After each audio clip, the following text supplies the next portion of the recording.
රූපකාණ්ඩය කතා කරගෙන එනකොට ඒකක වශයෙන් අපි එක විදේන රූප සංඝහෝ කොටස කතා කරලා දුවිදේන රූප සංඝහෝ කියන කොටසේ අතිරූපං උපාදා අතිරූපං නෝපාදා කියන දුකය අරගෙන දුවිදේන රූප සංඝහෝ කියන දෙආකාරයකින් රූපේ සංග්‍රහ කරනවා කියන දුකයේ පළවෙනි දුකයක් කියලා කියන්නේ දෙකක්. එතකොට පළවෙනි දෙක. ඒකේ පළවෙනි කොටස තමයි අතිරූපං උපාදා. උපාදා රූපය. අපි කතා කළා උපාදාය රූප සහ උපාදා රූප තියෙනවා. උපාදානීය රූප කියලා කොටස් තුනක් තියෙනවා කියලා. අපි උපාදානීය රූප ගැන අපි පස්සේ හම්බෙනවා. මෙතන තියෙන්නේ උපාදාය රූපේ උපාදා රූපේ කියන එක. චත්තාරෝච මහා භූතා චතුර්ණංච මහා භූතානං උපාදාය රූපං. සතර මහා ධාතුව සතර මහා ධාතුව නිසා පවත්නා රූපයත් උපාදාය කියලා කියනකොට. එතකොට සතර මහා ධාතුව උපාදාය කරගෙන ඇසුරු කොට මං නිසාය මං උපාදාය කියලා බුදුරජාණන් වහන්සේ සමහර තැන්වල දේශනා කරන්නේ මම නිසා මම ඇසුරු කොට.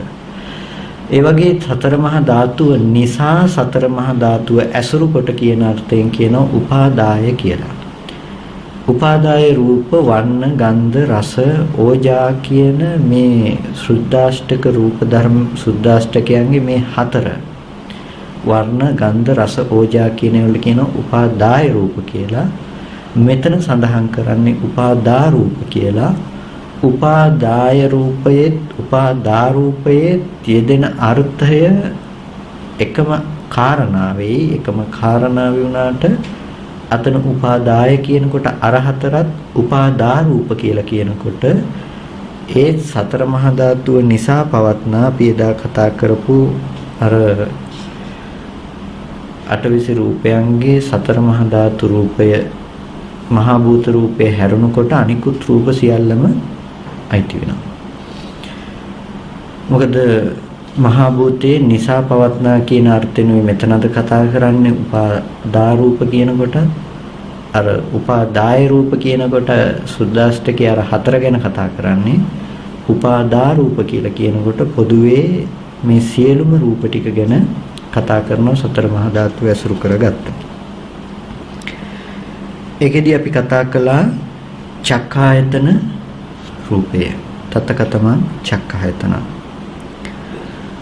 චක්ඛායතන රූපයේ කතා කළේ පසාදෝ අත්ථ භාව පරියාපන්නෝ ප්‍රසාදවත් වූ ආත්ම භාවය අනුව ගිය කියන අර්ථ දෙක මම හිතන්නේ මතක ඇති. ප්‍රසාදවත් වූ ආත්ම භාවය අනුව ගියා කිව්වේ මොන අර්ථයකින්ද කියන එක.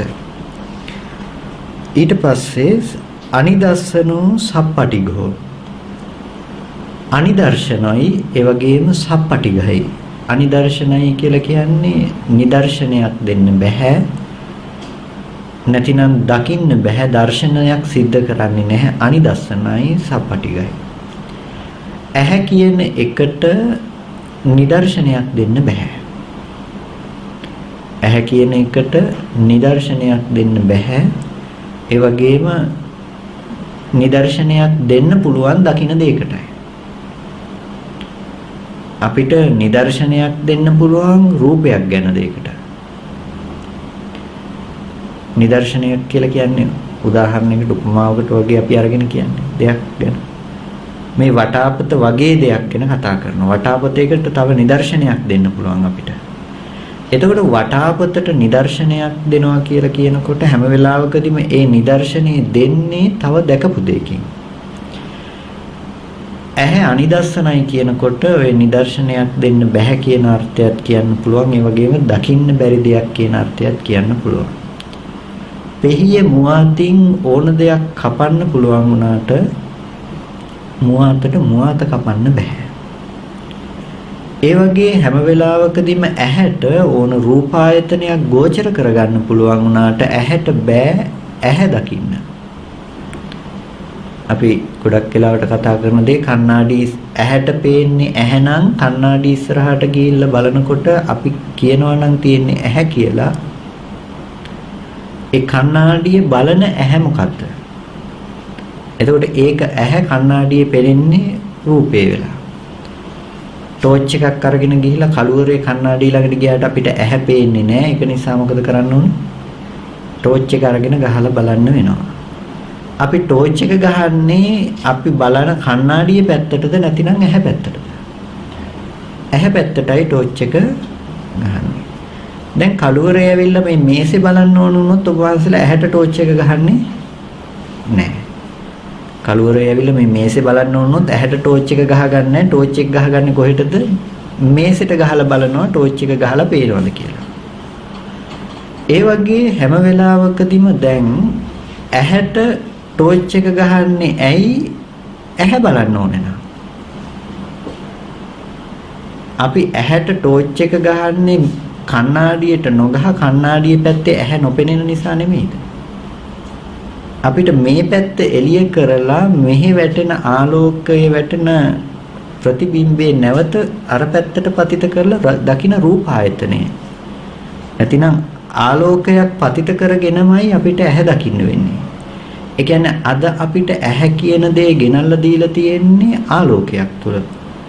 අපිට ඇහැ කියන දේ නිමිති තියෙන්නේ එක්ක ෆොටෝ එකක දැකපු එක, එක්ක කණ්ණාඩියක දැකපු එකක්. එහෙමත් නැතිනම් වතුරක හරි පත්තර පිටුවක හරි කොහේ හරි දැකපු ඇහැක් ගැන නිමිත්තක් තමයි අපිට තියෙන්නේ. ඒ කියන්නේ කවදාවත් අපි ඇහැ දැකලා නැහැ. ඇහැ කොහේ දකින්නද? මූණවත් දැකලා නැතිකොට. ඇහැ කොහේ දකින්නද? මූණවත් දැකලා නැතිකොට. මම උඩ ගොඩක් වෙලාවට උදාහරණයක් ගන්න අපේ පල්ලෙහා කාමර 6 තියෙන කණ්ණාඩි 6. නිකන් වෙලාවක ওই කණ්ණාඩි 6 මූණ බලන්න. කණ්ණාඩි 6 මූණවල් 6ක් දකින්න පුළුවන්. එකකින් පොඩ්ඩක් දිගට පේනවා. එකකින් පොඩ්ඩක් මහත් වෙලා පේනවා. දැන් ඔය එක එක විදිහට ඔය කණ්ණාඩි 6 මූණවල් 6ක් දකින්න පුළුවන්. දැන් මට කියන්න කොයි කණ්ණාඩියේ මූණද ඇත්තම මූණ? කොයි කණ්ණාඩියේ මූණද හරිම මූණ?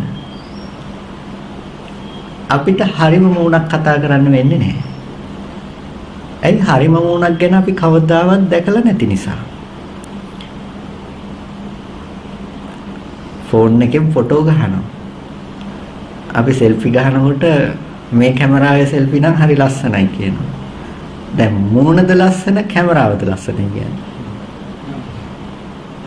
දැන් කොයි මොහොතේ අපි කොයි ෆෝන් එකේ ගහපු ඒ ෆොටෝ එකද කොයි මූණ ගැනද අපි ඒක ලස්සන කියලා කතා කරන්නේ? අපේ කොයි ඇත්ත මූණ ගැන නිමිත්තක් තියාගෙනද මේ මූණ ලස්සනයි මේ මූණ කැතයි කියන්නේ.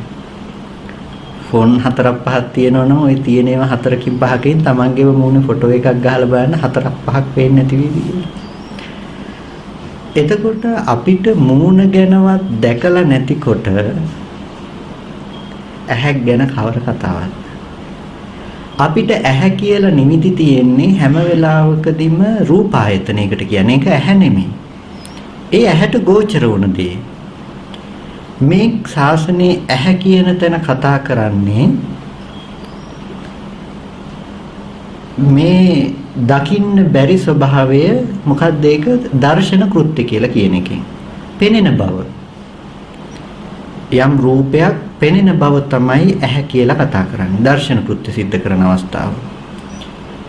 එතකොට ඔය දර්ශන කෘත්‍ය කියන තැනින් තමයි ඇහැ කියන තැන කතා කරන්නේ. චක්කායතනේ කිව්වත් ඕක, චක්කු කිව්වත් ඕක.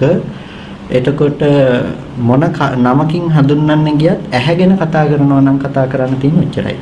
ඕක තමයි ඇහි තියෙන ඇත්තම ස්වභාවය. අපි ඇහැ කියලා දෙයක් ගැන හිතාගෙන ඉන්නවා මිසක ඇහැ ගැන අපි දන්නේ නැහැ. පෙනෙන බව ගැන අපි දන්නේ නැහැ. පෙනෙන බවට විතරයි හැබැයි ඇහැ කියලා කියන්නේ.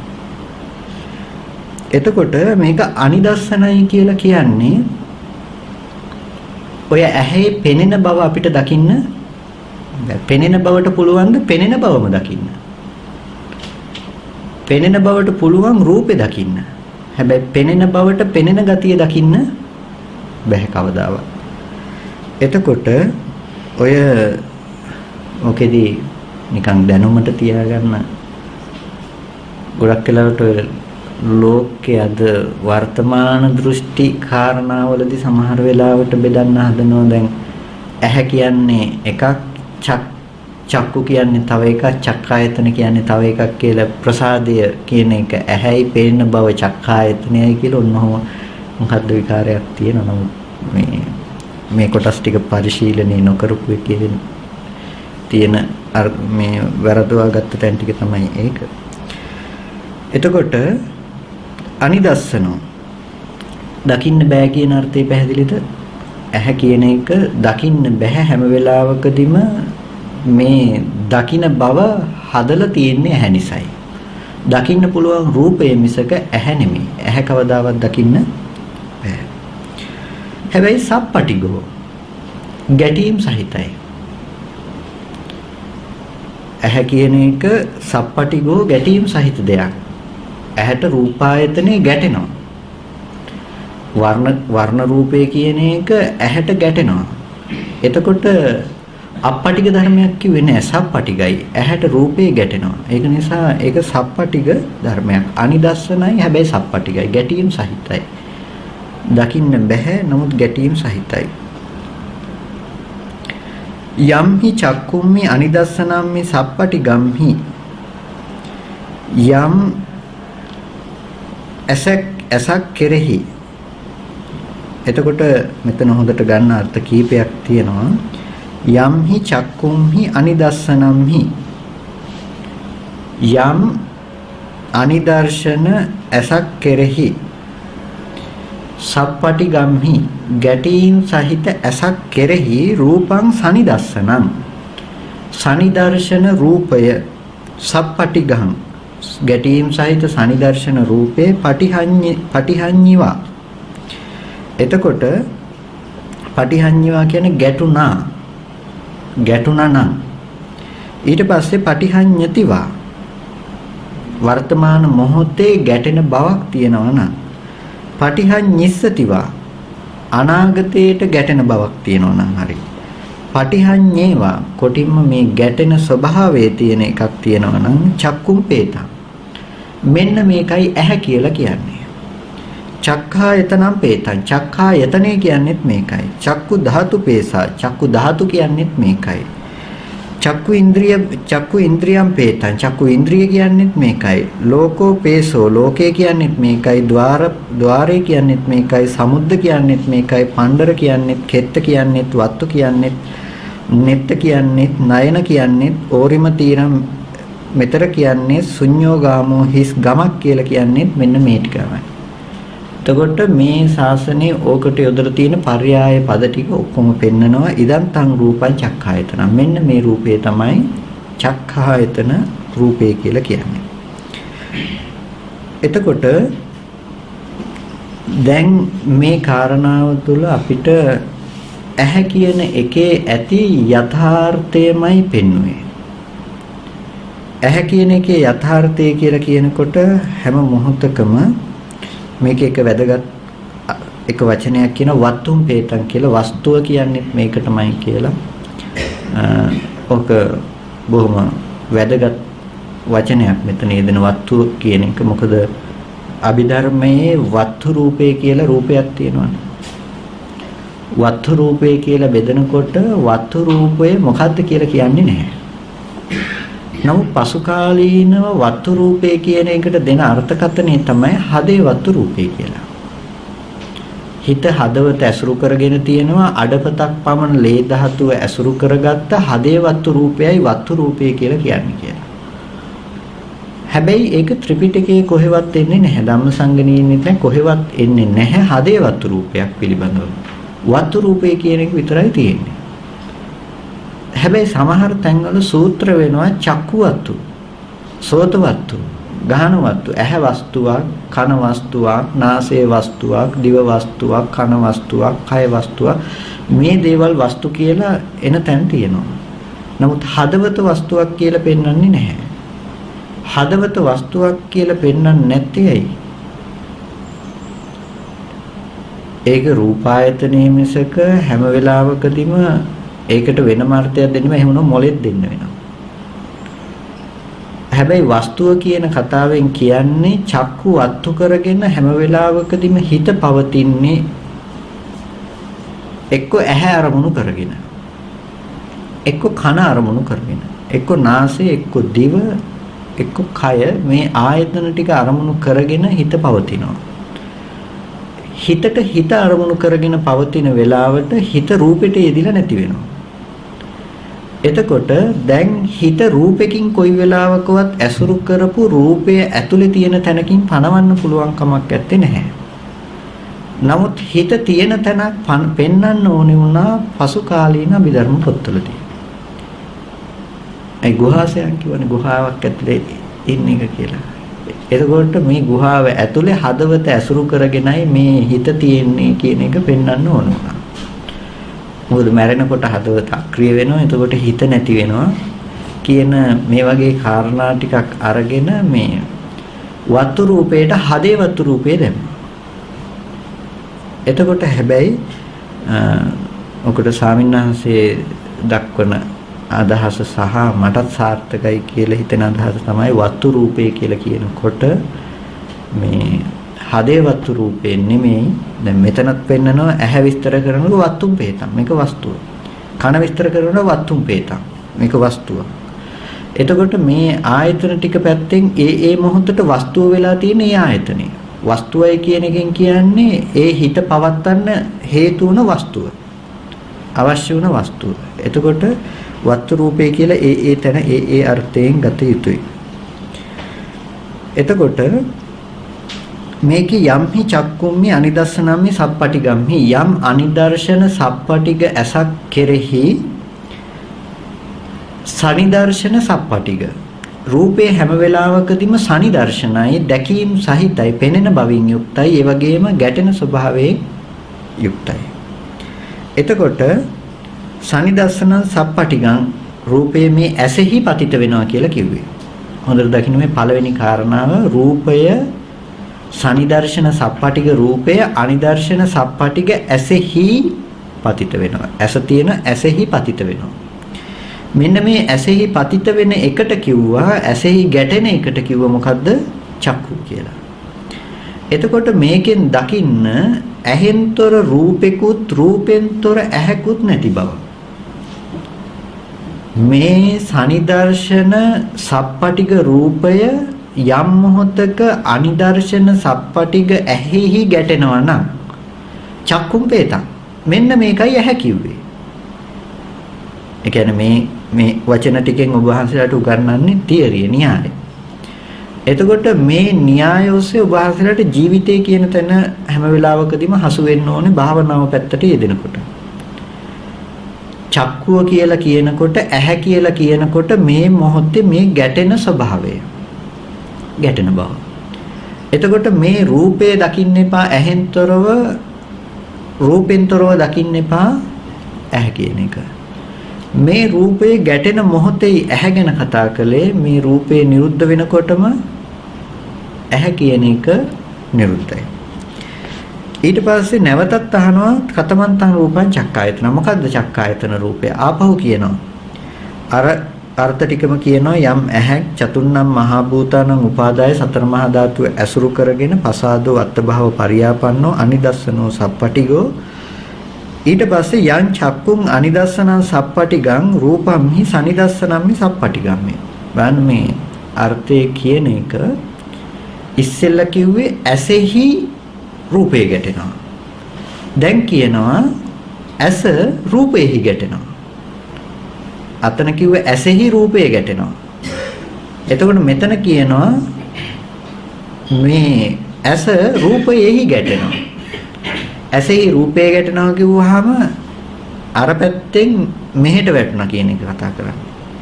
ඊට පස්සේ ඇස රූපෙහි ගැටෙනවා කියනකොට මේ පැත්තෙන් මේ පැත්තට පතිත වුණ අර්ථයක් ගැන කතා කරන්නේ. එතකොට මේ දෙපැත්තට දෙආකාරයකටම මේ පෙන්නන එකකින් පෙන්වන්නේ ඇහැ රූපයත් එක්කම රූපය ඇහත් එක්කම ඉපදුණු බව කියන්න ඕන නිසා.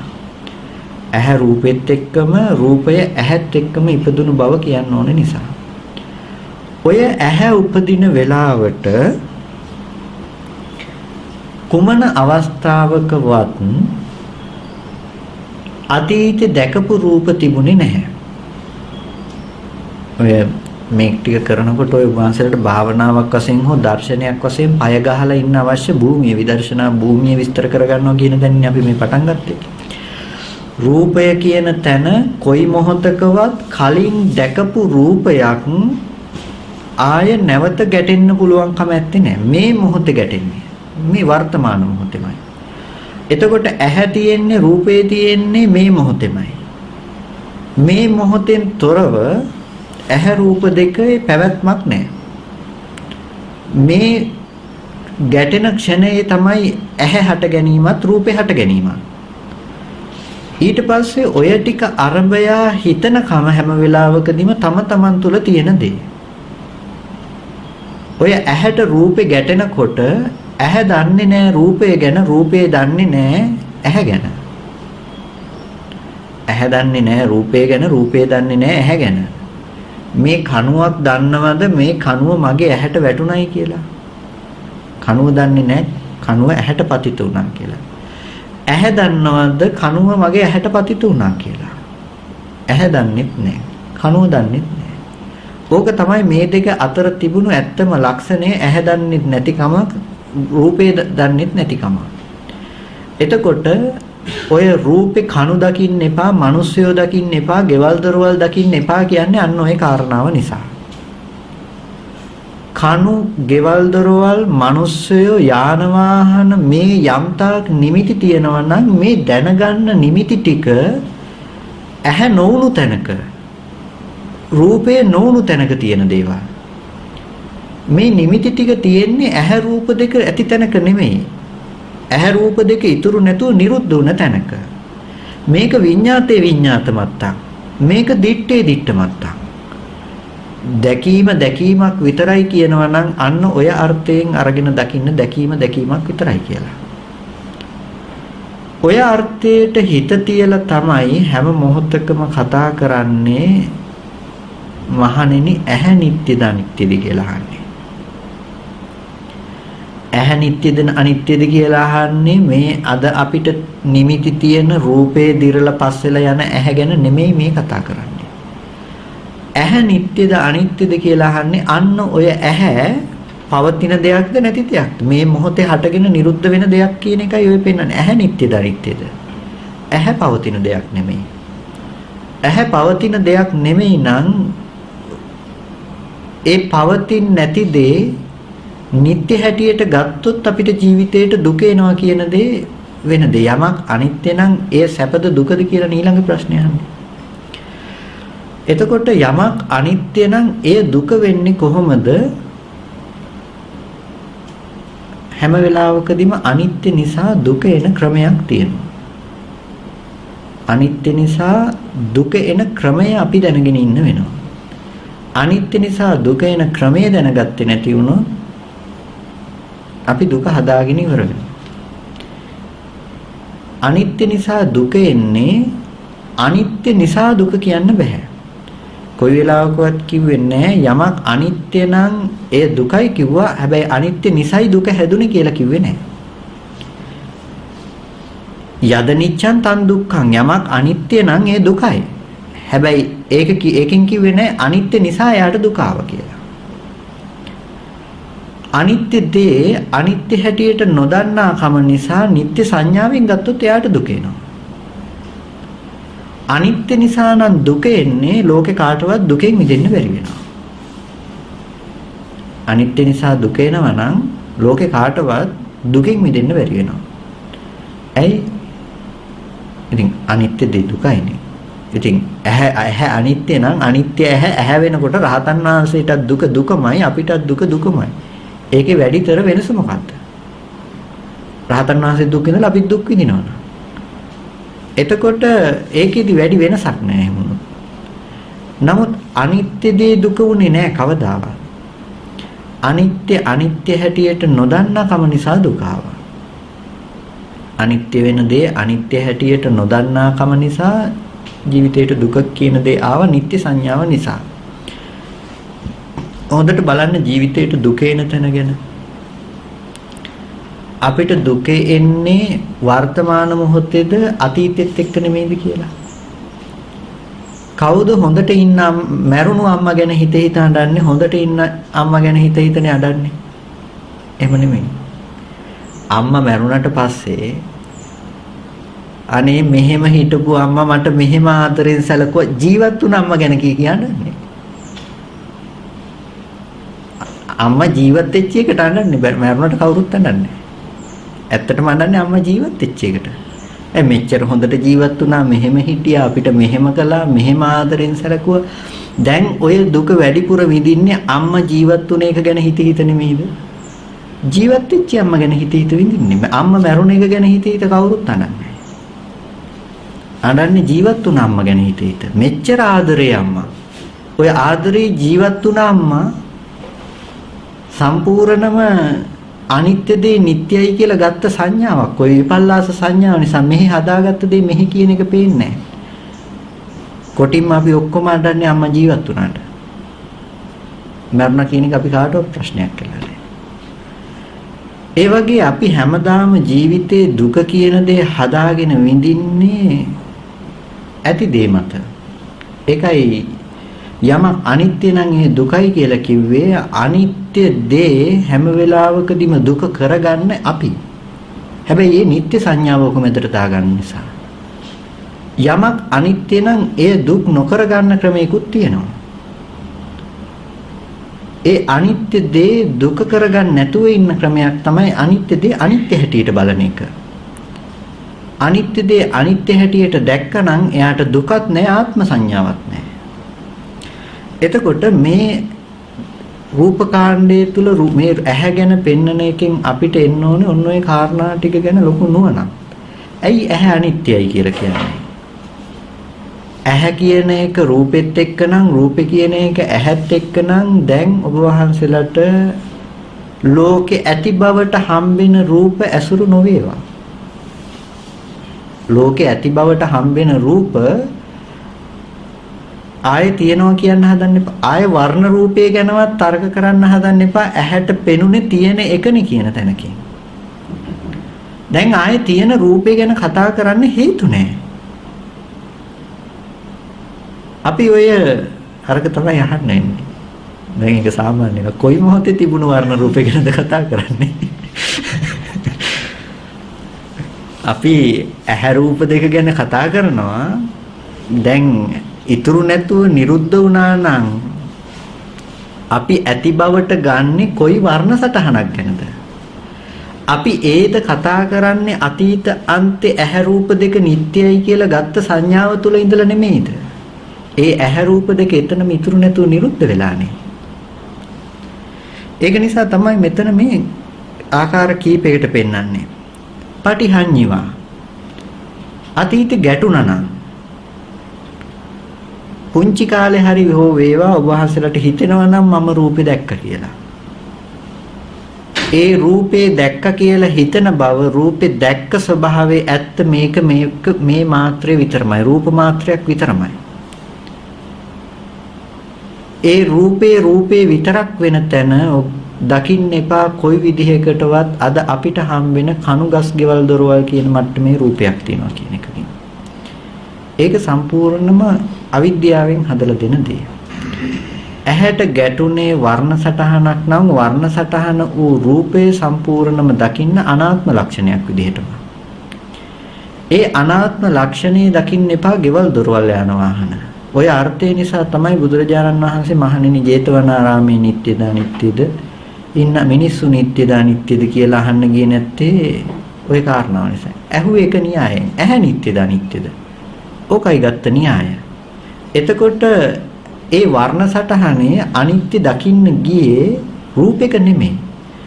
දැන් ඔබ වහන්සේලාත් අනිත්‍ය දකිනවා නම් යම් දෙයක ඔය ආයතන පහේ අත්දැකීමෙන් තොර දෙයක අනිත්‍ය දකින්න හදන්න එපා. ඇහෙන් තොර දෙයක අනිත්‍ය දකින්න හදන්න එපා. හැබැයි ඇහෙන් තොර දෙයක අනිත්‍ය දකින්න හදන්න එපා කියනකොට ඔකෙන් කියන්නේ ලොකු අර්ථයක් ඇතුව මේ කියන්නේ. කොටින්ම හදාගත්ත රූපයක අනිත්‍ය දකින්න හදන්න එපා.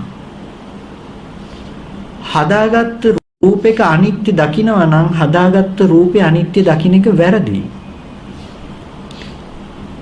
වර්ණ රූපයක් හෝ වේවා දානශාලාවක් හෝ වේවා ඇති බවට හම්බෙන අනිත්‍ය බව දකින්නවන වැරදි. ඇහැ පිරිසිඳ දකින්න ඒක ගැන මේක කියන්නේ. අනිත්‍ය දකින්න දෙයක් අල්ලගන්න නෙමෙයි ඇහැ පිරිසිඳ දකින්න. ඇහැ රූපෙත් එක්කම ඇහැ ඇති වෙලා රූප නිරුද්ධ වෙනකොටම ඇහැ නිරුද්ධ වෙන බව දකින්න. ඒකම තමයි ඇහි අනිත්‍ය. ඒකම තමයි ඇහි දුක. ඒකම තමයි ඇහි අනාත්මය සාක්ෂාත් කිරීම. සලායතන නිරෝධය ගැනයි මේ කතා කරන්නේ. තව විදිහකට කියනවා නම් මේ ඇහි අර්ථය මේකයි. මේ මොහොතේ හටගෙන මේ මොහොතේ නිරුද්ධ වෙන එක. එතකොට මේ ඇහෙන්තරව රූපෙන්තරව ඇහත් පනවන්නේ නැතිකම ගැන මේ කතා කරන්නේ. එතකොට හැම වෙලාවකදීම ඇහෙන්තරව විදර්ශනා කරන්න වහන්සේලාට රූපය කියන එකක් ගැන දැන් තියෙන නිමිති නැහැ. මම දන්නේ මේ කියන කාරණාවේ ගැඹුරු පැත්ත තේරෙනවද කියලා අපි කරන භාවනාව සම්බන්ධවත් එක්ක මේ කතා කරන්නේ බොහොම සියුම්ම දැනකින් වචන මදි ඒ කාරණාව කියන්න. මේ ඇහැට පෙනෙන රූපය කියන එක හැම වෙලාවකදීම දකින්නකොට ඇහෙන්තරව රූපෙන්තරව ඇහත් දකින්න එපා කියනකොට අපිට විදර්ශනාවට පාදක වෙන්න ඕනේ ඇහැ පිරිසිඳ දකින්න මිසක අපි gedara දැකපු බව අම්මා දැකපු බව ලෝකේ හම්බුන බව නෙමෙයි. ඇහැ පිරිසිඳ දකින්න බව. එතකොට කොටින්ම ඔබ වහන්සේලාට අද වර්ණ සටහන කියන තැන ඇත්ත දැක්කනම් රූපායතනෙ හෝ ඇහැ ගැන අර්ථ දැක්කනම් කෙනෙක් ඇහැ දැක්කනම් රූපේ හම්බෙලා රූපේ දැක්කනම් ඇහැ හම්බෙලා. හැබැයි ඔය ඇහි මේසකෙවල් දොරවල් යාන වාහන නැහැ. ඔය රූපේ මේසකෙවල් දොරවල් යාන වාහන තිබුණේ නැහැ. පාට ටිකක් නම් පෙනුනේ පාට ටික ඇහැට පතිත කරගත්ත බවින්ම ඉවරයි. ඔය දර්ශනය තමයි ජීවිතේ වෙන්න ඕනේ දර්ශනය. ඕකට තමයි අද මානසිකාර්ය අවශ්‍ය වෙන තැන. ඔය ඇත්ත පෙන්වන්නයි අපිට අවශ්‍ය වෙන්නේ. ඇත්ත පෙන්වන්න යම් මානසිකාර්යයක් මෙනෙහි කිරීමක් කරනවා නම් ඒ මානසිකාර්යය කළා කියලා ඔබ වහන්සේට මානසිකාර්යය ඇත්ත වෙලා නැහැ ජීවිතේට. මෙතන ඉඳලා මම දානශාලාවට දකින්න දානශාලාව ළඟට යනවා කියන දැක්මක් ඇතුව දානශාලාවට යන්න පිටත් වුණ පමණින් මම දානශාලාවට ගිහිල්ලා නැහැ. මම යම් මොහොතක දානශාලාව දකිනවා නම් ඒද මම දානශාලාවට ගිහිල්ලා නැහැ. යම් මොහොතක මම දානශාලාවට පය තිබ්බනම් ඒ මොහොතේ කියන්න පුළුවන් මම දානශාලාවට ගියා කියලා. එහෙම නැත්නම් දානශාලාව ළඟට ගියා කියලායි කියන්න වෙන්නේ. ඒ වගේ හැම වෙලාවකදීම මේ මානසිකාරය අපිට කොයි වෙලාවකවත් නුවණ නෙමෙයි. නුවණ උපද්දව ගැනීම සඳහා ඉපදීම සඳහා කරන දෙයි මානසිකාරය. අද මේ ටික වචන ටික කතා කළ පමණින් හිතන්න එපා මේක ජීවිතේට යෙදුණු නුවණ වුණා කියලා. නුවණ කරගන්නත් පුළුවන්. නුවණ වෙනවා නම් හොඳයි. හැබැයි මේක තේරුණ පමණ ගැන කතා කරනෝනේ මේක ජීවිතයේ දර්ශනීය බවට පත් කරගන්න යන එකක් ගැන කතා කරන තැන. එතකොට මේ කාරණාවට හිත තියෙන එක මානසිකාරය, ඒ මානසිකාරය කියන එක තුල ඇති කරන නුවණ. ඒ නුවණ තමයි සම්මා දිට්ඨිය කිව්වේ. ලෝකෝත්තර සම්මා දිට්ඨිය ආශ්‍රවක් ඡේ වෙන බව පෙන්වන්නේ අන්න ඔය නුවණට. එතකොට දැන් ඔය නුවණ ඇති වෙන මොහොත ඔබ වහන්සේලෝක වඩලා තියෙනවා නම් ඔබ වහන්සේලාටම ඔය ගැන යම් දැක්මක් ඇති. යම් මොහොතක් එනවා ඇත්තටම වර්ණ සටහන අනාත්මයි කියන මට්ටම පැහැදිලිව පේනවා. එක මොහොතකට හරි පැහැදිලිව ඒ මට්ටම පේනවා. ඒ පෙනෙන බව ඊළඟ ක්ෂණේ යනකොටම ආපහු නැති වෙලා තියෙනවා ඒ නුවණ. අන්න ඒ නුවණයි වැඩි යුතු නුවණ. සමහරට මේ අහගෙන ඉන්නකොට උනත් ඔබ වහන්සේලාට ඒ නුවණ උපදින්න පුළුවන්. ඒ නුවණ තමයි වැඩි යුත්තේ. ඒ නුවණ තමයි මාර්ග සත්‍යයට අදාළ දේ. එතනින් මෙහා අපි ඔක්කොම කරන දේ මාර්ගය. එතනින් මෙහා අපි ඔක්කොම මේ අද කරන ටික ඔක්කොම මාර්ගයට අයිති ටික. එතකොට මේ මාර්ගයට අයිති ටික තුල හැබැයි අපිට මාර්ග සත්‍යයට අදාළ ප්‍රඥාව කියන ටික අපිට ගෙනල්ලා දීලා තියෙන්න ඕනේ සත්‍ය ඥානයේ තුල. මොන තැනද මාර්ග සත්‍ය කියන තැන අවබෝධ කරගන්න, තේරුම් කරගන්න පුළුවන් ගතිය අපිට තියෙන්න ඕනේ. නැත්තම් මණික නොදන්න කෙනාට මණික හසු වෙනවා. මණික නොදන්න කෙනාට මණිකක් හසු වුණා කියලා ඒකේ වටිනාකමක් නැහැ. එතකොට නුවණ නොදන්න කෙනාට නුවණ ඉපදුනා කියලා ඒකේ වටිනාකමක් නැහැ. ඒ මොහොතෙන් පස්සේ ඒක අතහැරලා දානවා යා. ඒකේ වටිනාකම නොදන්න නිසා. ඒක පවත්වන්න යා උත්සාහවත් වෙන්නේ නැහැ. ඒකේ වටිනාකම දන්න කෙනා තමයි ඒක රැකගන්න උත්සාහවත් වෙන්නේ. සමහර වෙලාවට අපිට නුවණ උපදිනවා, වටිනා නුවණ අපි රැකගන්න දන්නේ නැහැ. ඒ මොහොතේම අතහැරලා දානවා. ඒක නිසා දැන් නුවණ හඳුනා ගන්න අවශ්‍ය නිසායි අපි මේ කාරණා ටික මානසිකාරය කියන තැන ඉඳලා හරි මේ නුවණ ගැන කතා කරන්නේ. තාම ජීවිතේ වෙලා නැති වෙන්න පුළුවන්. කොටිම මේ හඳේ තියෙන පාෂාණ ගැන කතා කරනවා වගේ වෙන්න පුළුවන්. තාම වහන්සේලා හඳේ තියෙන පාෂාණ දැකලා නැති නිසා. මේ හඳේ තියෙන ගල් මෙහෙමයි කියලා දල වශයෙන් දැනුමක් ඇති කරගන්නේ. හැබැයි ওই දැනුම හොඳට ඉගෙන ගත්ත කෙනා හඳේ තියෙන පාෂාණ ගවේෂණයට යනකොට එයාට හම්බෙනකොට දන්නවා මේ තියෙන එක මේ වගේ ස්වභාවයෙන් යුක්තයි කියන එක. එතකොට පළවෙනි කාරණාව කිව්වා ඇසෙහි රූපේ ගැටෙනවා. දෙවෙනි කාරණාව කිව්වා රූපයෙහි ඇස ගැටෙනවා. එතකොට ආයත් අහනවා කතමන්තං රූපං චක්ඛායතන. මොකද්ද ඒ චක්ඛායතන රූපේ? ඊට පස්සේ යං චක්කුන් නිස්සාය රූපං ආරබ්බ චක්කු සම්පස්සෝ uppajjiva uppajjativa uppajjissativa uppajjeva යං රූපයක් ආරම්භය චක්කු සම්පස්සේ ඉපදුනනම්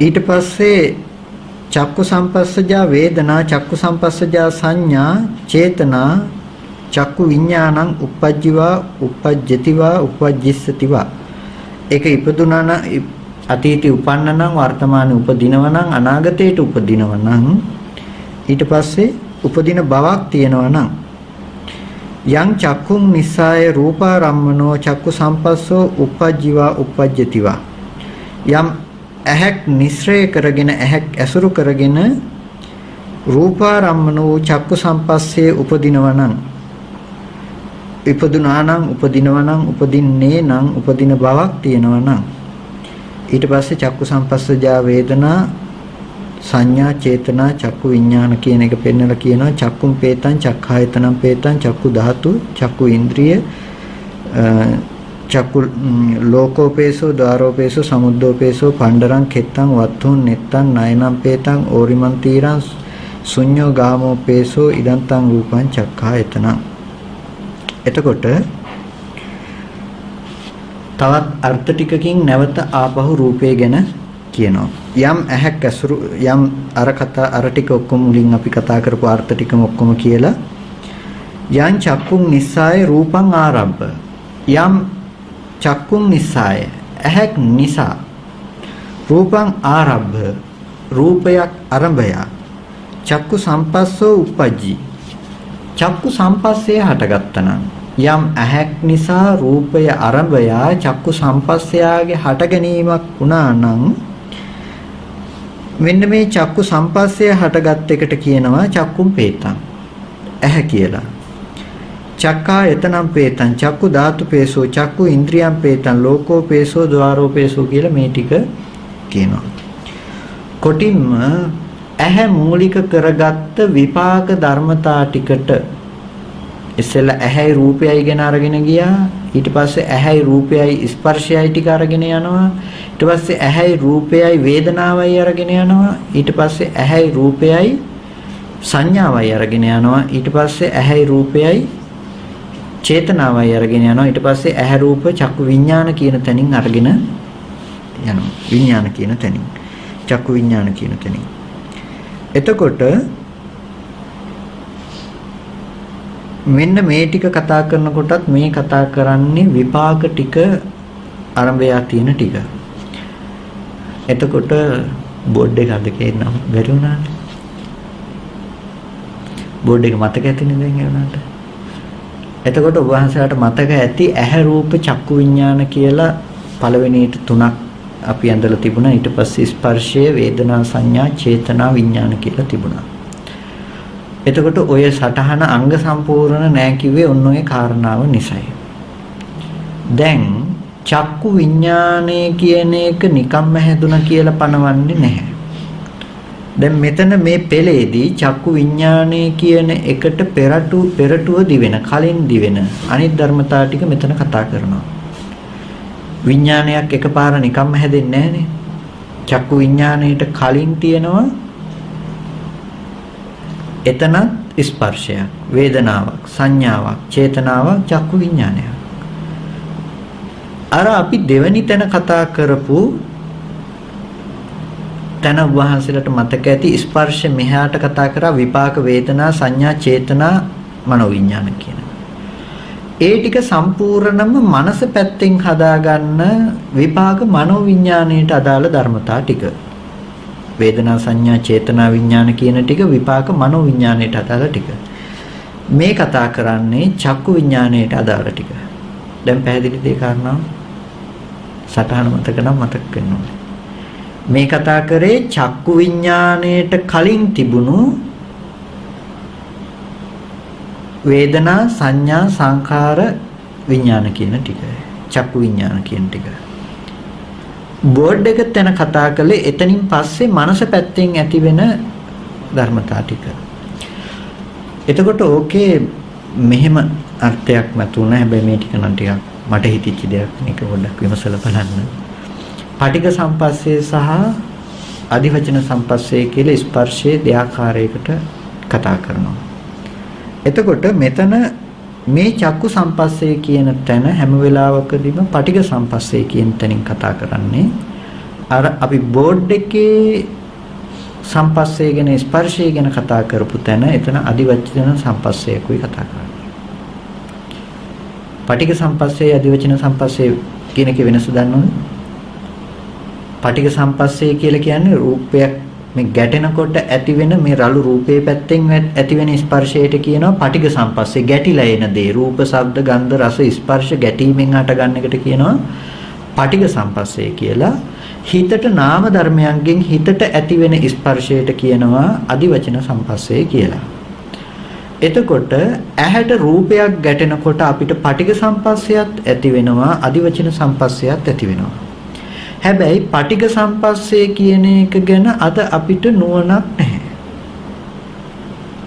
අධිවචන සම්පස්සේ කියන එක ගැනද අනුමාන නුවණක් විතරයි අපි වෙ පවත්වන්න උත්සාහවත් වෙන්නේ. පටිඝ සම්පස්සේ කියන තැන අපි හිතාගෙන ඉන්නේ ඔය හිතේ ස්පර්ශයටමයි අපි ඔය අද පටිඝ සම්පස්සේ කියන තැනත් ඔය කියන්න හදන්නේ කියන අදහසක් මට තියෙනවා. නැත්තම් පටිඝ සම්පස්සේ කියන තැන කතා කරන්නේ මෙන්න මේ අර්ථයෙන්. යං චක්කුන් නිසාය රූපං ආරම්භ චක්කු සම්පස්සෝ උපජ්ජේ. යම් ඇසක් ඇසුරු කරගෙන රූපයක් ආරම්භය චක්කු සම්පස්සය හැදුනනම්. ඇහැයි රූපයයි ඇති කල්ලි මේ රූපයගේ යම් පතිත වෙන බව, ඇහැට ගැටෙන බව තිබුණා නම්, චක්කු ප්‍රසාදේ බිඳෙන බව තිබුණා නම්, රළු විදිහටම කියන අර නෙගටිව් එක කතාවේදී අපි රීල් එක ගන්න එකේ නෙගටිව් පටියේ නෙගටිව් එක බිඳෙන තැන කිව්වේ අපි ආලෝකයට පිච්චෙනවා කියන තැන කිව්වේ. ඒ වගේ මෙහෙන් එන පරාවර්තන ආලෝකයට ඇහැ බිඳෙන බව තිබුණා නම් අන්න ඒ බිඳෙන ස්වභාවය තමයි පටිඝ සම්පස්සය. අධිවචන සම්පස්සේ කියලා කියන්නේ මේ චක්කු විඥානය ඉපිද නිරුද්ධ වුණාට පස්සේ ඒ ගති ලක්ෂණ ටික අරගෙන තින්නම් සංගති පස්සෝ කියන තැන ස්පර්ශයක් තියෙන, තුන් දෙනාගේ එකතු ස්පර්ශයයි කියන තැන. ඒ තින්නම් සංගති පස්සෝ කියන ටික හැම වෙලාවකදීම හිතට දැනෙන ස්පර්ශයක්. ඒ ස්පර්ශය අධිවචන සම්පස්සය. චක්කු සම්පස්සේ කියන තැන හැම වෙලාවකදීම මෙතන චක්කු සම්පස්සේ කියන තැන චක්කු විඥාණයට කලින් පෙන්වන ටික. එතකොට මෙතන මේ පස්සය චක්කු සම්පස්සයත් අර පටිඝ සම්පස්සයත් අර ස්පර්ශය අධිවචන සම්පස්සයත් කියන අදහසක් මට හිතුණා. ඒ කාරණාව බලනකොට ඒක ටිකක් විමසලා බලන්න. මේ එහෙම යෙදෙන්න පුළුවන්ද කියන එක. එතකොට මොකද හැම වෙලාවකදීම පටිඝ සම්පස්සේ කියන්නේ මෙහි රූපායතනය ඇවිල්ලා ගැටෙන මොහොත නම් දිත්තේ දිත්ත මත්තන් කියන තැනේපයි ওই පටිඝ සම්පස්සේ පෙන්වන්නේ. මෙහින් ගැටෙන මොහොත සද්දේ නම් සෝත ප්‍රසාදේ බිඳෙන මොහොත ගැන.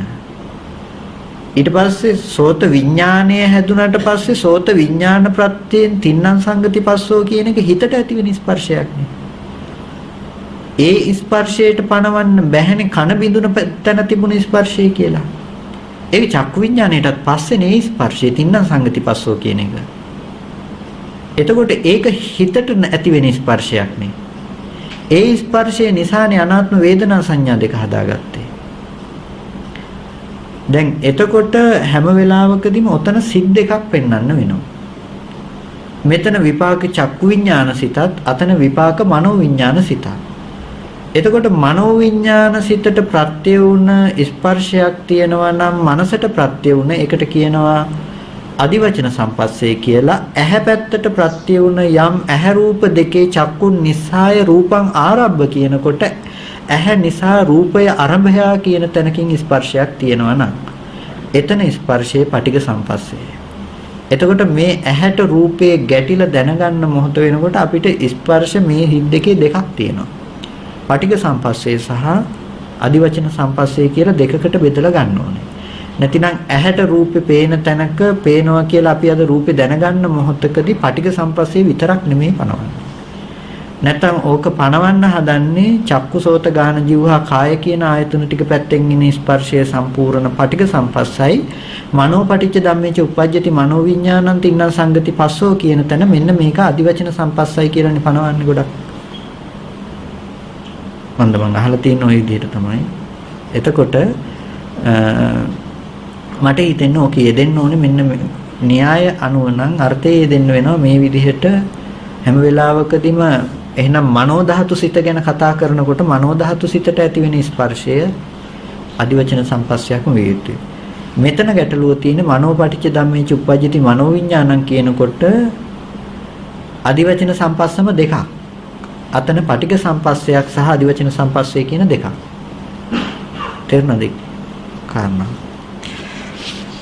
එතකොට චක්කු සම්පස්ස ප්‍රත්‍යයෙන් චක්කු සම්පස්සේ ඉපදුනා නම් මෙන්න මේ මොහොතට කියනවා ඇහැ කියලා. මොකද මේ තාම ඇහැ පනවන තැන ගැන මේ කතා කරන්නේ. තාම හිත පනවන තැන නෙමෙයි. ඇහැ ගැන දැනුම ඇති කරන කම. ඊට පස්සේ චක්කු සම්පස්සජ ප්‍රත්‍යයෙන් උපදින යන් චක්කුන් නිස්සාය රූපං ආරබ්බ චක්කු සම්පස්සජා වේදනා ඊළඟට පෙන්නනවා. ඇහැ නිසා රූපය අරඹය චක්කු සම්පස්සයෙන් හදපු යම් වේදනාවක් තියෙනවා නම් යම් සංඥාවක් තියෙනවා නම් යම් චේතනාවක් තියෙනවා නම් මේක ඇහැ. මේක චක්කායතනය. එතකොට දැන් මේ එක මොහොතක් ගැන මේ කතා කරන්නේ. නැතිනම් මේ ඇහැ ඇති බවට දැනුම හදන හිත ගැනයි මේ කතා කරන්නේ කොටින්ම. චක්කායතන රූපේ කියන එක රූපේ පැත්තෙන් විතරක් අපිට දැනගන්න බෑ. රූපේ පැත්තෙන් විතරක් අපිට දැනගන්න බෑ. රූපේ පැත්තෙන් විතරක් දැනගත්ත කියලා මොනව කරන්නද? අනාත්ම රූපය ඇති තැනක අපිට ඇති වෙන ධර්මතා ටිකයි අපි දැනගන්න වෙන්නේ. එතකොට රූපයේ තියෙන අනාත්ම ලක්ෂණය තමයි ඇහැයි රූපයයි පනවන තැන. එතකොට ඇහැ කියන තැන පනවන්නේ චක්කායතන රූපය අපිට ප්‍රකට වෙන්නේ මෙන්න මේ වගේ ධර්මතා ටිකක් ඇති තැනක. නැතිනම් වේදනා සංඥා චේතනා විඥාන කියන මේ ටික නාම ධර්මතා ටිකනේ. අපි විග්‍රහ කරගෙන යන්නේ රූපකාණ්ඩේනේ.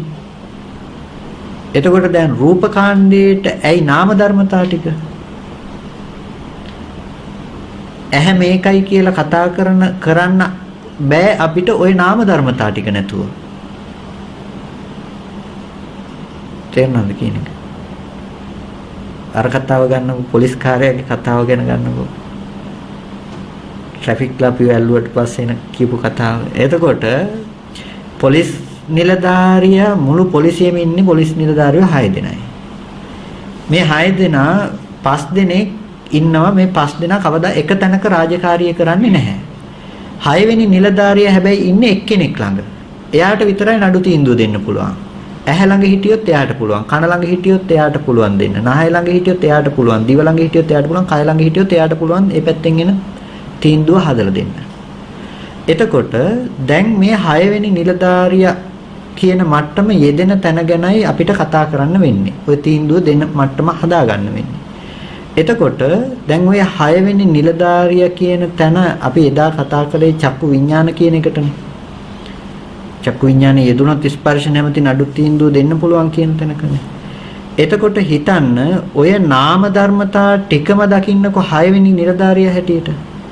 ඔය නාම ධර්මතා ටික නැතුව අනිත් ආයතන මේ මොහොතේ හටගෙන නිරුද්ධ වුණා. ඒක අපිට කිසිම ගැටලුවකුත් නැහැ, ප්‍රශ්නකුත් නැහැ, දන්නෙත් නැහැ. ඇහක් ගැන කතා කරනවා නම් කතා කරන්න වෙන්නේ ওই නාම ධර්මතා ටිකත් යෙදෙන තැන ගැනනේ. තේරුණාද කියන්නේ? ඔය නාම ධර්මතා ටික නොයෙදෙන වෙන රූපයක් ගැන කතා කරන්න බෑ. ඇත්තේ නෑ කතා කරන්න තැන. කතා කරන්න වෙන්නේ මේ නාම ධර්මතා ටික යෙදෙන තැනක් ගැන. ඇහැ ගැන කතා කරනවා නම් කතා කරන්න වෙන්නේ හොඳයි අපිට ඕනේ රූපකාණ්ඩේ ඇහැ විස්තර කරන්න තමයි. ඇහැ ගැන විස්තර කරලා වැඩක් තියනවද ඇහැ නැති තැනක? ඇහැ ගැන දැනුමක් එන්නෙත් නැති තැනක, ඇහෙන් කරන වැඩකුත් නැති තැනක ඇහැ ගැන කතා කරලා වැඩක් නැහැ. මේ නාම ධර්මතාව ටිකෙන් කරන්නේ ඇහැ ගැන දැනුම හදන එක. ඒක නිසයි නාම ධර්මතාව ටිකෙන් තොරව ඇහැ ගැන කතා කරන්නේ නැත්තේ. මේ නාම ධර්මතා ටිකෙන් තොරව රූපේයයි පැනවීමක් අපිට කරන්න පුළුවන් කමක් නැහැ. හදිසියේ හරි ඕක පුළුවන් වුණා නම් එහෙම මේ ආයතන අනිත් හතර ඉපිද නිරුද්ධ වුණත් අපිට ඒ වගේ එන ටිකක් ඇවිල්ලා තියෙන්න ඕනේ. තේරුණා? කොහොමද ඔක පැහැදිලි කරන්නේ? ඈ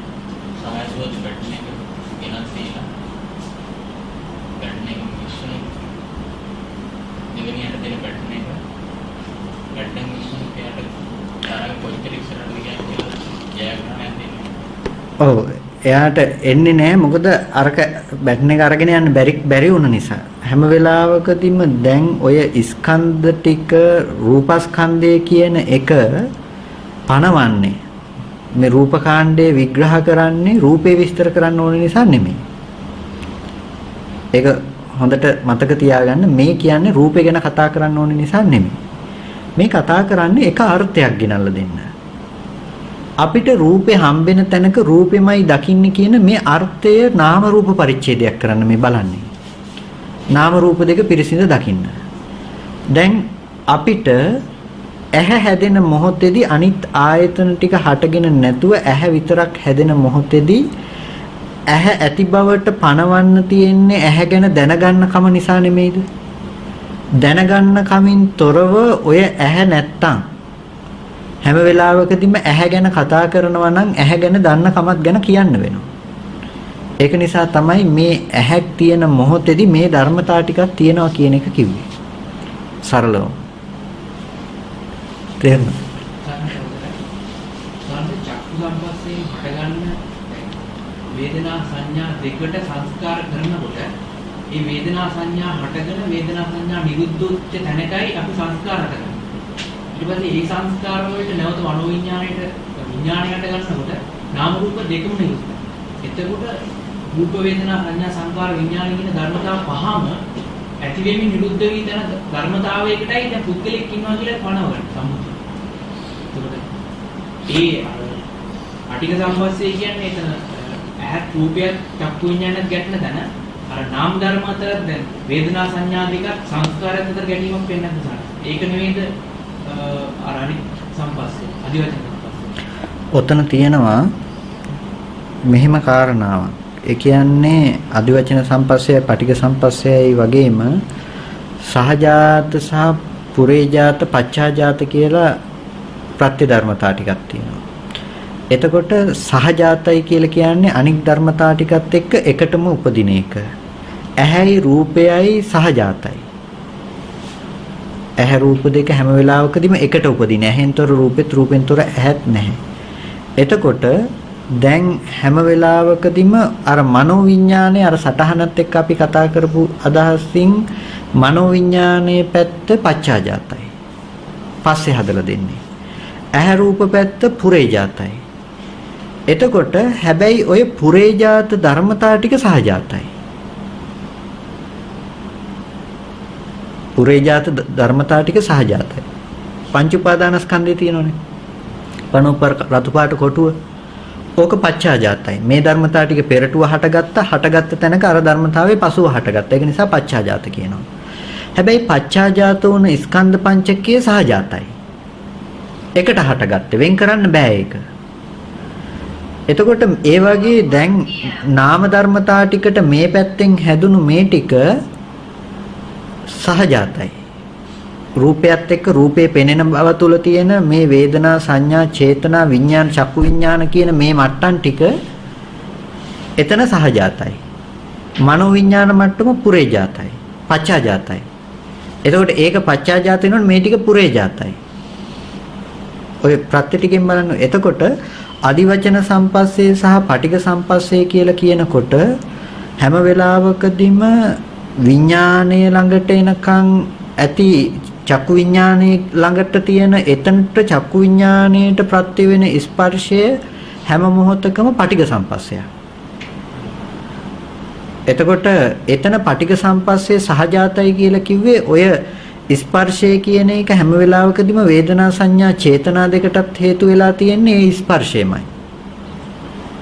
එතකොට චක්කු විඥාණයට හේතු වෙලා තියෙන්නේ ඒ ස්පර්ශය සහ ඇහැ රූප දෙකමයි. නාම රූප ප්‍රත්‍යයෙන් එතන විඥාණය හැදිලා තියෙනවා. එතකොට එතන ස්පර්ශය හැම වෙලාවකදීම පටිඝ සම්පස්සේමයි. එතකොට ඒකේ නාම ධර්මතාවල වෙන වෙනම ස්පර්ශයක් පනවන්න බෑ. වේදනාව සංඥාවටවත් සංඥාව වේදනාවටවත් ස්පර්ශ වුණේ නැහැ. ස්පර්ශ ප්‍රත්‍යයෙන් හදපු ඵලයක් තමයි වේදනා සංඥා දෙකම. එතකොට ඒ ස්පර්ශය කියන එක ඒ මොහොතේ මේ ඔක්කොම සහජාත ධර්මතා ටික. ඒ සහජාත ධර්මතාවයේ හැම වෙලාවකදීම මේ ස්පර්ශය ඇහැ රූප දෙක ස්පර්ශ වුණ පටිඝ සම්පස්සයයි.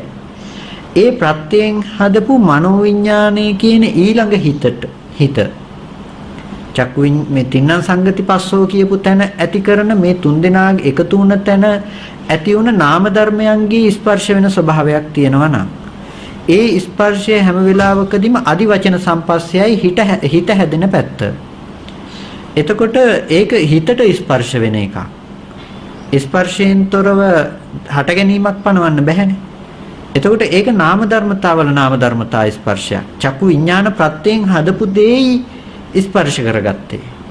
එතකොට ඒක චක්කු විඥාන ප්‍රත්‍යයෙන් හදපු නාම ධර්මතා ටික හිතටම ස්පර්ශ වීමක් එතන උනේ. අතන බාහිර රූපේ සහ ඇහැ වැය වෙන තැනක හදපු ස්පර්ශයක් චක්කු විඥාණයට ප්‍රත්‍ය වුණා. චක්කු විඥානයේ කියන තැනින් හදපු ස්පර්ශය තමයි හැම වෙලාවකදීම මනෝ විඥාණයට ප්‍රත්‍ය වෙන්නේ. එතන හැදෙන වේදනා සංඥා දෙකට. එතකොට ඒකට කියනවා අදිවචන සම්පස්සේ කියලා. අතන එකට කියනවා පටිඝ සම්පස්සේ කියලා. එතනදී වේදනා සංඥා සංස්කාර විඥාන කියන ධර්මතා හතරම පස්ස සම්ප්‍රයුක්තයි කියන්නේ. පස්ස සම්ප්‍රයුක්තයි. එතකොට ඒ පස්ස සම්පයුක්ත අවස්ථා දෙකක් ගැන මේ කතා කරන්නේ. අරක පටිඝ සම්පස්සයෙන් පස්ස සම්පයුක්තයි. මෙතන අදිවචන සම්පස්සයෙන් පස්ස සම්පයුක්තයි. මොකද ස්පර්ශයෙන් තමයි හදලා තියෙන්නේ. ඒ ධර්මතා ටික. ඒතකොට වේදනා සංඥා සංස්කාර විඥාන කියන ධර්මතා හතරම එකටම හටගෙන එකටම නිරුද්ධ වෙනවා. එකටම හටගෙන එකටම නිරුද්ධ වෙනවා. එකටම හටගෙන එකටම නිරුද්ධ වෙනවා කියලා කියන්නේ හැම වෙලාවකදීම ඒ හිත තුල විතරක් පවතින ධර්මතා ටික ගැන. දැන් ওই කාරණාව පැහැදිලි කරන්න යනකොට අපි සටහන ගැහුවා වගේ දැන් බෙදලා දක්වන්න යන්නේ නැහැ වෙන වෙනම. දැන් මදුපිණ්ඩික සූත්‍රයේදී චක්කුංච පටිච්ච රූපේච උප්පජ්ජති චක්කු විඥානං තින්නම් සංගති පස්සෝ පස්සපච්චය වේදනා යං වේදේති තං සංජානාති යං සංජානාති තං විතක්කේති යං විතක්කේති තං පපංචේති. ඔය පෙළෙන්නේ පෙන්වන්නේ. එතකොට දැන් ඔතන චක්කුංච පටිච්ච රූපේච උප්පජ්ජති චක්කු විඥානං කිව්ව මිසක දැන් චක්කු සම්පස්සයයි කියන එකයි චක්කු සම්පස්සජා වේදනා කියන එකයි චක්කු සම්පස්සජා සංඥා කියන එකයි චක්කු සම්පස්සජා චේතනා කියන එකයි වෙන වෙනම විග්‍රහ කර ඉන්න ගියේ නැහැ. ඒක විග්‍රහ නොකර චක්කුංච පටිච්ච රූපේච උපජ්ජති චක්කු විඥානං තින්නම් සංගති පස්සෝ. තින්නම් සංගති චක්කු සම්පස්සෝ කිව්වේ නැහනේ. තින්නම් සංගති පස්සෝ. පස්සපච්චා වේදනා යම් වේදේති සංසංජානාති කියලා ඒ පෙළ විග්‍රහ කරගෙන ගියේ. එතකොට අර පරියාය ඒ පරියායෙන් කතා කරා. එතකොට ඒ පරියාය තුල ඒ ධර්මතාවයේ ඒ තැනයි කතා කරන්නේ. චක්කුංච පටිච්ච රූපේච උපජ්ජති චක්කු විඥානං කියන කාරණාව තුල තුන තුලයි දැන් අපි කතා කරන්නේ. අරක කාණුවක් කපාගෙන ගියා අපි. මේක ලිඩක් හාරගෙන යනවා එතනට. මේ කාරණා තුන තුල හාරගෙන යනවා මේ. චක්කුංච පටිච්ච රූපේච උපජ්ජති චක්කු විඥානං කියනකොට චක්කු විඥානය හැදුනේ මොන ප්‍රත්‍යංගෙන්ද කියලා මේ බැලුවා. එතකොට හැම වෙලාවකදීම චක්කු විඥානය කියන තැන ඇති වුණ ධර්මතාව ටික පෙන්වනවා. එතකොට චක්කු විඥානය කියන තැන හැදුණු තැන ගැනයි ඇහැ කියලා කතා කරේ. රූපය ගැන කතා කරේ. මේක එකින් එකට වෙන් කරන්න බෑ. ඒක නිසායි තින්නම් සංගති පස්සෝ කියලාම කිව්වේ. මේ තුන් දෙනා ඇතිකල්හි ස්පර්ශය කියලා කිව්වේ මේ තුනෙන් එකක් වෙන් කරන්න බෑ. පැත්තකට දාන්න බෑ. එතකොට හැම වෙලාවකදීම රූපේ ගෙනල්ලා දෙන තැනක ඇහැයි රූපයයි චක්කු විඥානය කියන මේ තුන් දෙනා වෙන් කරන්න බෑ. එකට තියෙන්නේ. එතකොට තින්නම් සංගති පස්සෝ තුන් දෙනාගේ එකතුව ස්පර්ශයයි කිව්වා. එතකොට ඒ අර්ථය කියන්න අවශ්‍ය නිසායි මේ පෙළේදී මේ විදිහට කතා කරන්නේ. අනාත්ම ස්වභාවය දකින්න හරි යාට රූපයක් අහු වෙනවා. එයා නොදැනුවත්වම එයාට ඇහැ නිත්‍ය වෙලා. ඇහැ නිත්‍ය වෙලා. බලන්න ඉන්නවා. දකින්න රූපේ තියෙනවා කියන මට්ටමක ඉන්නේ. අර ස්වාමීන් වහන්සේ දාර කතා කරේ භාවනා වර්ධෝගත කෙනෙක් පිළිබඳ හැම වෙලාවකදීම අනිත්‍ය කියන තැන සාක්ෂාත් කරන්න ගියාට අනිත්‍ය බලන ඒ කෙනාව ඉතුරු වෙලා යාට. එයා ඇහැ ගැන හොඳට දැනගෙන ඇහැ පිරිසිදු දකින්න ගියා නම් ඔය තමන් කියන බව පැනෙව්වෙත් ඇහැ ඇති කල්ලිමයි කියලා එයා දැක්කනම් ඇහැ ඉපිද නිරුද්ධයි කියලා දැක්කනම් එයාට තමන්ගෙත් නිරෝධය සහ තමන්ගෙත් හට ගැනීමයි නිරෝධයයි හම්බෙලා. දැන් එයාට කවුරු ගැන හිතලාද බය වෙන්නේ? ඔය තමන්ව පණවන්නේ මොකක් ඇති කල්ලිද එයා? එතකොට ඇහැ ඉපිද ඇහැ නිරුද්ධ වෙන බව දකිනකොට තමත් ඉපදිලා තමනුත් නිරුද්ධ වෙන බවම සාක්ෂාත් කළා. එතකොට එයාට තමනුත් නැති වෙලා ඇහත් ඇති බවට හම්බෙන්නේ නැතුව ගිහිල්ලා. ඔය එකම තැන එකම කාරණාව තුල ඔය අර්ථ කීපෙම යෙදිලා තියෙන්නේ. අපිට මේසේ පේනකොට එක පැත්තකින් මේසේ එක පැත්තකින් මම වෙලානේ. ඒ වගේම මේ මොහොතේදී අපිට ඇහැ තමන් වෙලා තමන් ඇහැ වෙලා. එකම කාසිය දෙපැත්ත වගේ. අත්භව පරියාපන්නයි කිව්වේ ඒකට. මිත්‍යා දිට්ඨියෙන් පටන් ගන්න මිත්‍යා සමාධි දාන තියෙන්නේ. එයාට දර්ශනේ වැරදිච්ච එකම හැම වෙලාවකදීම එයාගේ දර්ශනේ වැටුනේ ඇහැ පිරිසිදු දකින්න නොවන නිසා. ඔය කාරණා ටිකෙන් එකක් හරි අතහැරුණොත් මේ රූපේ පිරිසිදු දකින්න අපි මේ කතා කරන ටිකෙන් එකක් හරි අපේ භාවනාවක් තුල හරි ප්‍රතිපදාවක් තුල හරි අතහැරුණොත් ඕක තමයි ඇති අනිෂ්ට විපාකය. අපිට කොතනින් වරදීද කියන්න බෑ. ඒ කියන්නේ මේ ලොකු ඒකත් කරන්න ඕනේ මේකත් කරන්න ඕනේ කියලා ලොකු කාරණා ගොඩක් තමයි මේ කතා කරන්නේ. හැබැයි එක දෙයයි කොටිම මේ හැපිරිසිඳ දකින්න කියන එක අපි මේ කතා කරන්නේ. එතකොට මේ ඔක්කොම එකින් එකට වෙන වෙනම ඇති කරගatiya යුතුයි කියලා හිතන්න එපා. ඇහි අනිත්‍ය කියනොත් මේ ඔක්කොම මේ විදිහට බලන්න ඕනේ කියන එක. හැම වෙලාවකදීම එක තැනකින් අර්ථය අවබෝධ කරගන්න මේ අර්ථය කතා කරන්නේ. මේ ඇහෙන්තරව රූපෙත් රූපෙන්තරව ඇහත් දකින්න එපා කියන එක. එතකොට හැම මොහොතකම ඔබ වහන්සේලාට සියලු වර්ණ රූපේ නිරුද්ධ වුණා. නිකන් ආදේශ කරලා ගන්නකො ಜಾති අන්ධ කෙනෙක්ගේ ස්වභාවයට ගියොත්. රූප නිමිති නෑ යාට. රූප පෙනෙන හිතෙන් හදා ගන්න හදන බව නෙමෙයි මම කතා කරන්නේ. යාට රූප නොපෙනෙන බව. රූප වල නිමිති නැතිකමක් ආවොත් අපිට නුවණින් දැනුමකින් මේ ඇති තැනක නිරුද්ධ වුණ බවම අපිට එළඹ සිටියොත් අපිට රූප නිරෝධය හම්බෙලා. එතකොට ಜಾති අන්ධ කෙනෙකුගේ රූප ගැන නොදන්න මට්ටමක වගේම නුවණක් අපිට ඒ දර්ශනයේ පිහිටා සිටියොත් ඔන්න අපිට ඇහැ පැත්තෙන් හරි. ආයේ මොන විදිහේ රූපේ ගැන හිතද දුක් වෙන්නේ යන්නේ මොන විදිහේ වර්ණ රූපේ තියෙනවා කියලා හිතලද අපි සතුටු වෙන්නේ යන්නේ. සැප සතුට උපේක්ෂා කියන මේ තුනෙන්ම රූපේ ගැන හිතලා එන සංඥා වලින් අපි මිදිලානේ. ඇහෙන දෙයක් නැති වුණා. ඊට පස්සේ අල්ලන දේවලුත් නැති වුණොත් අපිට නහයට දැනෙන දිවට දැනෙන දේවලුත් නැති වුණොත් අන්න ඒ මොහොත ගැනයි මේ කතා කරන්නේ. හැබැයි මෙතන තියෙන එකම වෙනස ඒ ටික නැති වුණා කියලා එයා සිහි විසඤ්ඤ වෙලා නෙමෙයි. ඒකනේ කලහ විවාද සූත්‍රයේදී කියන්නේ නසඤ්ඤ සංඤීන විසඤ්ඤ සංඤී. නසඤ්ඤ සංඤී. එයා ප්‍රකෘති සංඥාවෙන් සංඥාවක් නෙමෙයි. අපිට මේ තියෙන රූපේ තියෙනවා ශබ්ද තියෙනවා කියන මේ ප්‍රකෘති සංඥාව තියෙනවා එහෙමත් නෙමෙයි නසඤ්ඤ සංඤී. න විසඤ්ඤ සංඤී. සිහි විසඤ්ඤ වෙලක් නෙමෙයි යා. ප්‍රකෘති සංඥාවක් නෙමෙයි මේ තියෙන බවට ගියපු. හැබැයි සිහි විසඤ්ඤ උනත් නෙමෙයි. නසඤ්ඤ සංඤී න විසඤ්ඤ සංඤී නොපි අසඤ්ඤී. අසඤ්ඤ තලයකටපත් උනත් නෙමෙයි. න විභූත සංඤී. වික්ෂිප්ත වෙලා ගියපු සංඥාවක් ඇති කෙනෙකුත් නෙමෙයි. ඒවන් සමේතස්ස විභූති රූපං. අන්න ඒ විදිහට දකින්න කෙනා මේ රූපේ විභූත කරනවා. ඒ විදිහට දැකපු කෙනාටයි මේ රූපේ ගැන ඇත්ත දකින්න පුළුවන්කම තියෙන්නේ. සංඥා නිධානානි ප්‍රපංච සංඛා. හැම වෙලාවකදී මේ ප්‍රපංච සංඥාව නිධාන කරගෙන තියෙනවා. අපි ප්‍රපංච වශයෙන් අල්ලන්නේ රූප පැත්තෙන් එන රූප සංඥා මට්ටම නෙමෙයි. නාම ධර්මතාව ටිකෙන් ගෙනල්ලා දුන්න සංඥාව නිධාන කරගත්ත ධර්මතාවයයි අපි හැම වෙලාවකදීම අසුරු කරන්නේ ප්‍රපංච සංඥාවක් විදිහට. නිරුද්ධ වුණ රූප සංඥාවයි ඇති බවට අපි නැවත නැවත අසුරු කරන්නේ. අපිට ඇහැ ළඟට හීනෙකද යන්න පුළුවන්කම නැහැ.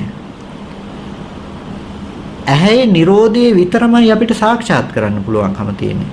කොටින්ම ඇහැ ගැන දැනගන්න බෑ අපිට කිසි දවසක. අද දැනගත්තට ඇහැ ගැන අපිට ඇහැ ගැන දැනගන්න බෑමයි.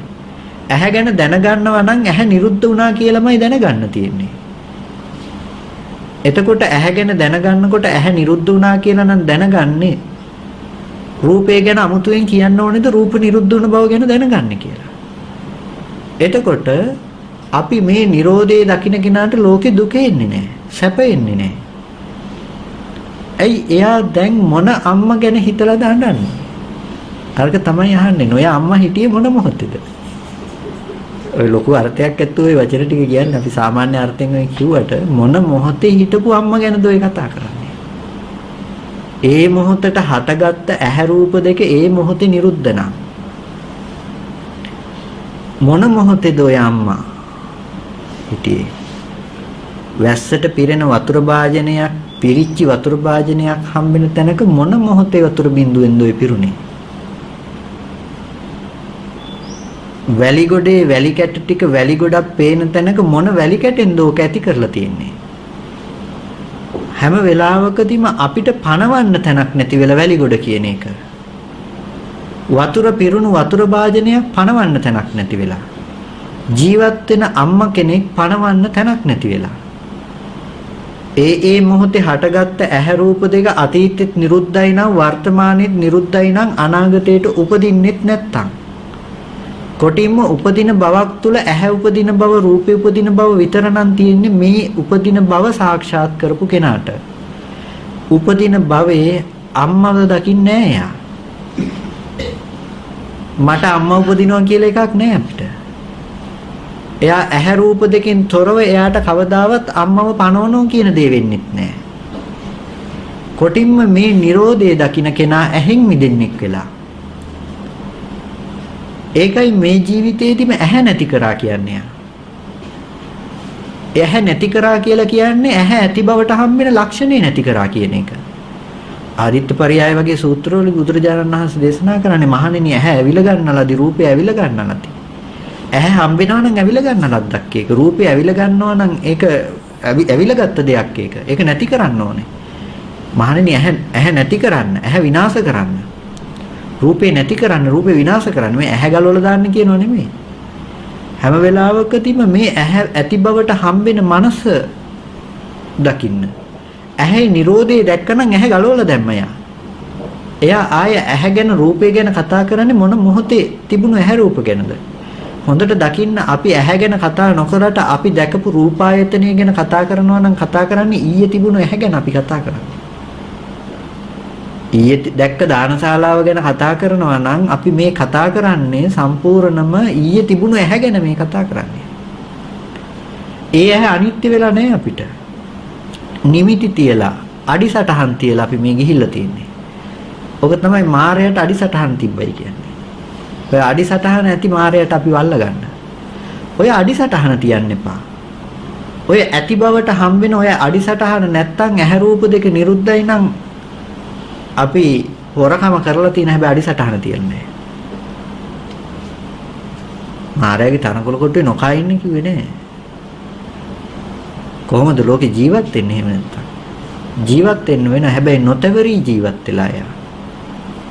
මේ සිහි විසඤ්ඤ වීම ගැන කතා කරනව නෙමෙයි. එහෙම නැත්තම් සිහිය නැති වෙලා මරනොත් වැඩේ හරි. නැත්තම් වාසනාවන්ත රෝගයක් නේ. ඒකට මෙමරි ලොස් එකක් හැදුනොත් එහෙමනේ. මතකේ නැති වෙන්න ගත්තොත් ඒක එහෙම මට්ටමක් ගැන කතා කරනව නෙමෙයි. එතකොට හැම වෙලාවකදීම මේ කතා කරන්නේ ඇහැ අනිත්‍ය වෙන නුවණක් ගැන. ඒක මේ ප්‍රකෘති සංඥාව තුල වෙන්නත් ඕනේ. හැබැයි ප්‍රකෘති සංඥාව වෙන්නත් බෑ. ප්‍රකෘති සංඥාව තුල වෙන්නත් ඕනේ. ඒක ප්‍රකෘති සංඥාව වෙන්නත් බෑ. එතකොට හැම වෙලාවකදීම එකම සංඥාව නිරෝධ සංඥාවක් යාට. තමන්ව පනවන්න තැනක් හම්බෙලා නැහැ. තමන්ව පනවන හැම තැනකම එයා නිරෝධය දැකලා තියෙනවා. එතකොට හැම මොහොතෙම එයාට තමන්ව පනවන්න තැනක් නැති නිසා එයා තමන්ගෙන් මිදිලා අනුන්ගෙනුත් මිදිලා.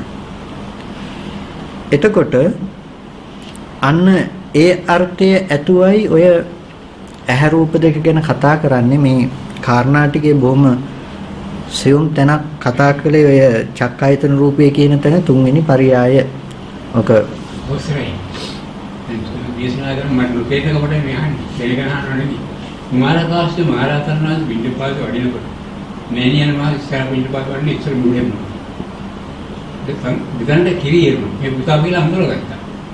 පුතේ කියලා ඉස්සර හැදෙනකොට අම්මේ කියලා කතා කරන්නේ නැති මුලොත් මාරකාස්තු මාරාතරන වෙඩි. ඒ වැඩපු නිසා ඒ භික්ෂුණිය පුතා මරන රහත් වුණා. දැන් ඒ වගේ එකක් නෑ නිරෝධක ඇස විතර නිරෝධක. ඉතින් අපිට බැරිද ඇසේ විඥානේ මනස නිරෝධෝ කියලා එකක් භාවනාවල නිරෝධ කරන්න බෑ. නිරෝධෝ කියලා භාවනා කරන්න පුළුවන් නේ නේද? භාවනා කරන්න පුළුවන්. නිරෝධෝ කියලා භාවනා කරන්න පුළුවන්. ඇහැ නිරෝධෝ කිව්වා කියලා අපිට නිරෝධෝ කියන එක හිතුවා කියලා ඇහැ නිරෝධ වෙලා නැහැ අපිට. අපිට හැම වෙලාවකදීම ඇහැ නිරෝධය සාක්ෂාත් කරනවා කියනකොට ඒක බොහොම වටිනා කාරණාවක්. මොකද ඇහැ නිරුද්ධ නම් ඒ ටිකම තමයි අනිත් ආයතන ටිකත් කියන මුළු රූපස්කන්ධය ගැනම නුවණ එන්නේ අපිට. ඇහැ නිරෝධය දැක්කම අම්මගේ නිරෝධය දැක්කොත් අනිත් ආයතන ටික එන්නේ නැහැ. ඇහැ නිරෝධය දැක්කම මේ කතා කරපු නුවණම යෙදෙන්න වෙනවා. ඒ නුවණ එන්නේ නැහැ කොච්චර නිරෝධෝ කියලා හිතුවා. එතකොට ඒ නිරෝධෝ කියලා හිතන්න ඉඳලා සිතුවිල්ලක් විතරයි. ඒ නිරෝධෝ කියලා හිතන්නේ කවුද? මම මෙතන ඉඳලා මම හිතනවා නිරෝධෝ කියලා. හැම වෙලාවකදීම ඇහැ තමන්ගලා තමන් ඇහැ වුණ බව ඇහැ ඒ මොහොතේ හටගෙන ඇහැ නිරුද්ධ වෙන මේ නුවණ උපද්ද ගත්තා නම් එතකොට ඔය තමන්ව පණවන්න තැනක් නැති වෙලා කන නිරුද්ධ වෙන බව දැක්කනම් කොටිම මේ ආයතන හයේ නිරෝධය දැක්කනම් එයාට තමන්ව පණවන්න වෙන්නේ කොතනින්ද? ජීවත් වෙන තමන්ව පණවන්න තැනක් නැති වෙලා. අපි අර මංකි බාය කියන ළමයෙක් වගේ. ඒ ළමයා එක වෙලාවක එල්ලිලා ඉන්න එකේ අර යකඩ වලින් ගහ එකක අපි යන්නේ මංකි බාය. අපි එකක එල්ලිලා ඉන්න එක මොහොතක අපේ මුළු ජීවිතේ මෙච්චරයි. ඇහැගෙන ඇති වෙච්ච මේ මේ සිත මාත්‍රේ නම් මේක විතරයි මුළු ජීවිතේම. ඊට පස්සේ හිත ඇති වෙන විපාක ටික ඒක විතරයි මුළු ජීවිතේම ඒ පංචකය. ඊට පස්සේ නව කර්ම හදාගන්න ටික මුළු ජීවිතේම එච්චරයි. එහෙම පවතින තැනක අපිට හම්බෙන දේ තමයි අර ළමයාව දකින්න එක දිගට ඉන්න ළමෙක් අපි හැම දිගටම. නමුත් ඒ ළමයා ඒ මොහොතේ පිහිටා සිටි එතන විතරයි. ඔය පිහිටා හිටින තැන නැති කරොත් අපි ළමෙක් උඩ එල්ලෙලින් ළමෙක් හම්බෙන්නේ නැහැ. එතකොට අන්න ඒ දේ කරන්න අවශ්‍ය දර්ශනය මේ. හැම වෙලාව ආයතන හයේ නිරෝධය. එතකොට අපිට කොයි වෙලාවකවත් නිරෝධෝ කියලා වචනකින් නම් නිරෝධ කරන්න බෑ. අපිට මේ නුවණම යෙදෙන්න වෙනවා මෙතන. ඔය නුවණ යෙදුනොත් හරි. හැබැයි නිරෝධෝ කියලා අපිට පුළුවන් සමතයක් කරන්න පුළුවන්. ඔක ලස්සනට කියලා මෝහණයටපත් වෙන්න පුළුවන්. හැබැයි ඒක සමතේ හා මෝහනේ විතරමයි. ඔව් මෝහනේ වෙන්න ඕන ලස්සන එකක් තියෙනවා මම වෙලාවක දාලා දෙන්නම්කෝ. එතකොට ඔන්න ඔය ටික දකින්න ඔය ඇහැගෙන කතා කරපු ටික තේරුණාද? ඒ ටික අපි ওই ටිකටම අදාළව ඊළඟ දවසේ රූපේ ගැන කතා කරමු. එතකොට තව ටිකක් තේරෙයි. එතකොට හොඳයි එහෙනම් හැමදෙනාටම තෙරුවන් සරණයි.